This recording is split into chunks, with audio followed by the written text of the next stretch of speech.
जय हिंद। आज हम लोग केमिस्ट्री का एक टॉपिक है जो बराबर चर्चे में रहते हैं, इलेक्ट्रॉन, प्रोटॉन, न्यूट्रॉन का और एटॉमिक नंबर और एटॉमिक मास का। तो सबसे पहले हम जानेंगे परमाणु के बारे में। तो परमाणु किसे कहते हैं? एक एक करके बहुत सारे तत्वों का आविष्कार हुआ। Hydrogen, helium, lithium, beryllium, boron, ऐसे करके लगभग 118 तत्वों का आविष्कार हो चुका है। लेकिन उसके भीतर उसमें परमाणु कहाँ है, किसे कहते हैं, उसके बारे में पहले जानते हैं, फिर रदरफोर्ड के परमाणु मॉडल जानेंगे और एक एक करके चर्चा करते हैं। तो सबसे पहले परमाणु किसे कहते हैं? तत्वों के सूक्ष्मतम कण को परमाणु कहते हैं, जो रासायनिक अभिक्रियाओं में भाग ले सकता है। तत्वों के सूक्ष्मतम कण को परमाणु कहते हैं, जो रासायनिक अभिक्रियाओं में भाग ले सकता है। और परमाणु का खोज जॉन डाल्टन नाम के वैज्ञानिक ने खोज किया था और तत्वों के सबसे छोटे इकाई को, सूक्ष्मतम कण को परमाणु कहा गया था। लेकिन अब आगे है रदरफोर्ड का परमाणु मॉडल। रदरफोर्ड ने सोचा कि परमाणु के भीतर कोई चीज उसके अंदर है कि नहीं, उसका पता हम लगाएंगे। तो रदरफोर्ड साहब ने क्या किया, स्वर्ण पत्थर पर रखकर परमाणु को और अल्फा कणों से, जो सबसे छोटी इकाई होती है, जो लगभग 10 लाख से भी कम पतला होता है, उस अल्फा कणों को परमाणु के अंदर प्रहार कराया। तो देखा गया कि परमाणु के भीतर जब अल्फा कणों का प्रहार कराया गया तो परमाणु को आर पार करके वो लेजर लाइट सीधा निकल गया। लेकिन जब कुछ अल्फा कणों को पार कराया गया तो कुछ टकरा करके, विचलित होकर के वो लेजर लाइट का प्रकाश जो था वो दूसरे दिशा में चला गया और कुछ अल्फा कणों को स्वर्ण पत्थर से पार कराया गया तो विचलित होकर के वापस टकरा करके आ गया। तो इनको कुछ पता नहीं चला। फिर जा करके इन्होंने किसी किसी को खोज के लाया कि हमें ये पता नहीं चल रहा है कि आखिर इसमें क्या हो रहा है। तो बुला करके लाया जे थॉमसन को और कहा कि परमाणु के भीतर जो इलेक्ट्रॉन है वो चारों तरफ अपनी कक्षाओं में चक्कर लगाते हैं। तो जे थॉमसन ने इलेक्ट्रॉन का खोज कर लिया। इसके बाद गोल्डस्टीन साहब को बुला के लाए तो उन्होंने देखा कि अल्फा कण टकराने के बाद विचलित होकर के पुनः वापस आ जाता है। तो उन्होंने प्रोटॉन का खोज कर दिया। इसके बाद और भी कुछ का पता लगाने के लिए सर जेम्स चैडविक को बुलाया, रदरफोर्ड साहब। तो उन्होंने भी परमाणु के नाभिक में न्यूट्रॉन का खोज कर दिया। इस प्रकार से सारा क्रेडिट रदरफोर्ड का जे थॉमसन, गोल्डस्टीन और सर जेम्स चैडविक ले गया और इनको कुछ नहीं मिला। अब आगे कहते हैं कि परमाणु के नाभिक में संपूर्ण द्रव्यमान होता है, यानी प्रोटॉन और न्यूट्रॉन परमाणु के नाभिक में होता है। इसीलिए यहाँ पर एक फार्मूला भी बना है, द्रव्यमान संख्या बराबर प्रोटॉन की संख्या प्लस न्यूट्रॉन की संख्या, और इलेक्ट्रॉन की संख्या, प्रोटॉन की संख्या और परमाणु संख्या, तीनों का मान बराबर होता है। ये फार्मूला में भी आया होगा।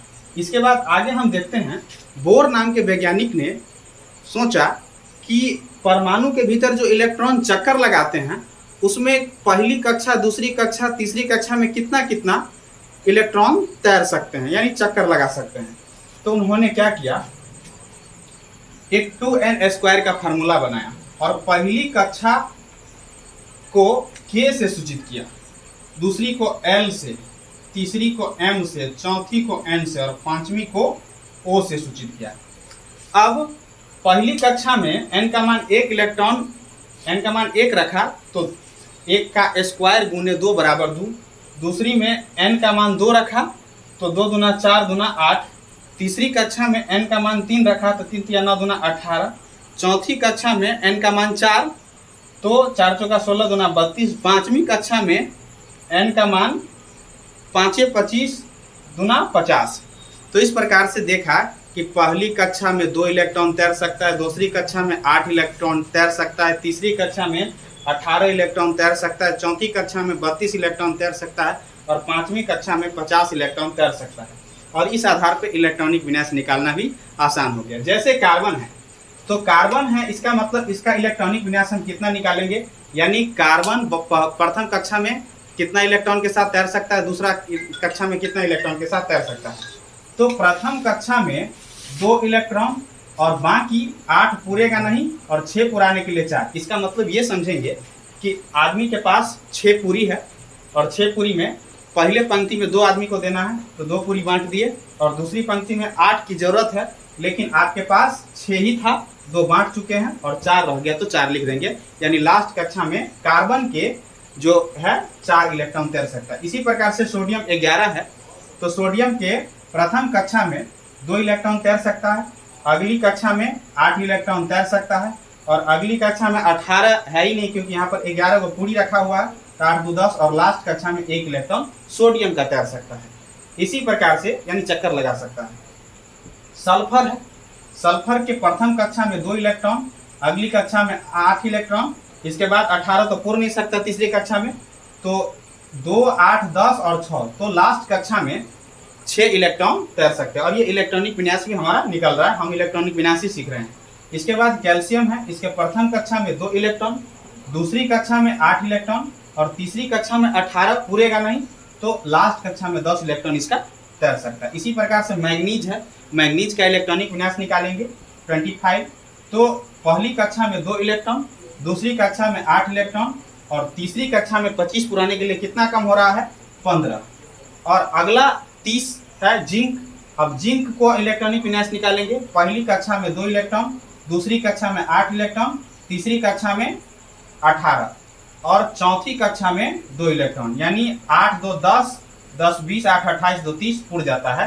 तो इस प्रकार से इलेक्ट्रॉनिक विन्यास हम लोग निकालना सीख गए कि किस कक्षा में कितने कितने इलेक्ट्रॉन निकाल सकते हैं। तो ये बोर का परमाणु मॉडल, रदरफोर्ड का परमाणु मॉडल, इलेक्ट्रॉनिक विन्यास, परमाणु के नाभिक, एटॉमिक नंबर, ये सारे हम लोगों ने देखा। धन्यवाद। तो नेक्स्ट वीडियो मिलते हैं।